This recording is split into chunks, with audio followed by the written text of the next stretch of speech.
What's up YouTube? We're back with a new video. This one we're going to talk about every possible tool that you're going to need to make a rug tuft. Alright, obviously for starters you're going to need a frame to tuft on. This one I built myself. You can also get a starter kit as well. If you have room to make a big frame, I recommend just going for it because then you'll be able to increase the size of rugs you can make. Alright, obviously besides the frame you're going to need a canvas. So for canvases I use two different types. This one here is the primary tufting fabric from tufttheworld.com. You can also use my discount code to save you money if you're interested in using this stuff. It's Jana15, we'll link it in the description. I also use the DMC Charles Croft canvas as well. That's what's on this frame right here.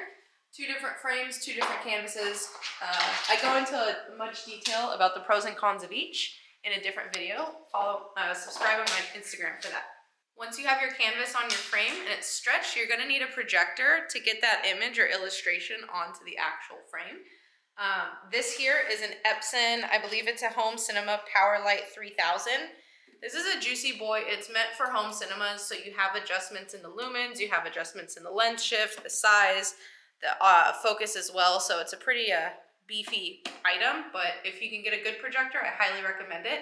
Cheap ones work as well, but the better the projector, the better the image will project. Okay. To project the images, you're going to need the projector, but to get those images, you're going to need a laptop. I have a MacBook, I think it's an Air, I think it's a Pro, I don't know what it is honestly. It's a computer. Any computer works. You're going to need a computer and a projector. Get those images up on your canvas. Also forgot to mention, they're not just going to like Bluetooth over. I use a HDMI cable to a USB-C. And that's what connects my laptop to my projector. Alright, I use a thick king-sized chiseled Sharpie to get my artwork onto the canvas.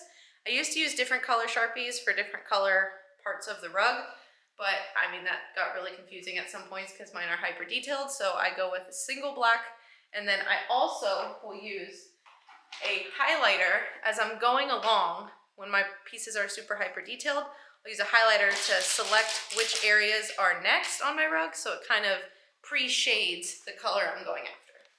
Alright, so you're obviously going to want to measure your rugs, get the sizing correct, make sure it's accurate before you start tufting. So I'm going to use a measuring tape. Those are pretty universal. And then I also have these, which I bought off Amazon. They're heavy-duty craft clip hooks. And I use those right here, for example, so I don't have to continuously reference my laptop. And I can always move the piece as I'm working on it.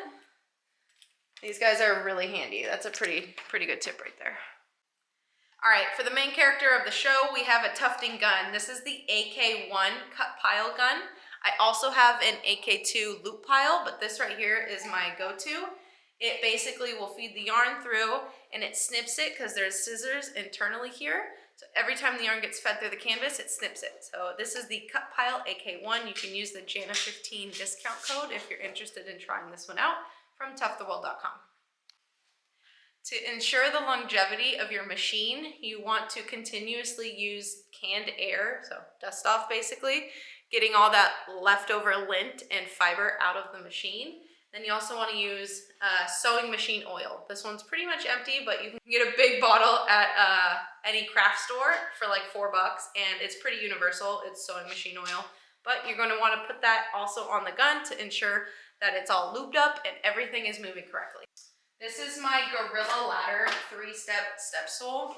Obviously my frame's pretty tall. I went with as high as my ceilings would permit, so obviously I'm going to need some extra height to get the details up here.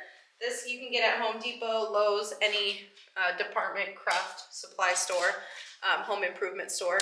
The Gorilla Ladder is my favorite ladder to use because it has these little holes and cubbies for my phone, my tools, my scissors, everything I need to be right where I need it when I'm working. So here's my craft supply store essentially in my house. I have all of my yarn as color shaded coded as I could possibly get it. Obviously brights to neutrals, and then my other supplies at the bottom. When I need a spool of yarn, I'll just grab from here. It saves me going running to the craft store. And when my spools are running low, I will use cardboard cones to save the little ends, which are what you see up here. So these are all yarn bundles that have ran out essentially, but instead of scrapping those pieces, I like to save them because there's always room to use them. So when it's time to feed yarn through my machine, what I'll do, for example, on this cardboard cone, I will take my yarn and I will take a tiny screwdriver. There's tons of tools that actually will be able to feed your yarn through, but this is what I've used for nearly 2 years, and this is what I enjoy using. Let's get this through, bam, through the hoop, and then through this little hole right here. You just push it down and pull it. And we're ready to tuft. All right, obviously we're gonna need some scissors throughout the entire process of tufting a rug, but one spot you're gonna need scissors on is on the frame when you're trimming on the actual frame itself. This helps clean stuff up and maintain that sturdy, clean lines before you add in all the details. Scissors. I use 2 different types of vacuums when I make my tufted rugs. This is a handheld vacuum by Bissell. It's actually lasted 2+ years, so it's a pretty good investment. This will pick up all of the little scraps that will fall on the bottom when I'm using my cut pile gun, which is actually a lot of scrap yarn. So this thing is super, super beneficial to keep my floor clean, to keep my brain happy, and just have the entire crafting area nice and neat. All right, so I use the Roberts 3095 carpet adhesive when my rugs are finished being tufted. This is what I apply to the backing. This stuff takes about 24 to 48 hours to dry. When you apply an even coat on your rugs, you're gonna wanna make sure it's not too thin so that all the fibers have glue on the back of them, and also not too thick because then it's gonna take days to dry. This is what I use to apply the glue. It's a Flex Warner Painters, I think it's, I don't know, painter's tool. It's just worked the best for me, especially because I'm doing large scale rugs. This applies a lot of adhesive at one time. When I'm doing smaller pieces, I will use like a plastic butter knife, or sometimes I'll put gloves on my hands and just use my fingers to get in like the small detailed areas, but this is my go-to weapon when I'm applying backing adhesive. All right, so when it comes to backing a rug, there's tons of options. I've gone through a few different types myself, and I found my favorite to be premium felt. This stuff comes on the entire bundle at $11 per yard. A full bundle will have 10 yards on it, and I will always tend to get a full bundle if possible. And when I do that, I try to also use discount codes or coupons, because then it saves me some big money, especially because it's $11 a yard times 10 yards. You can do the math.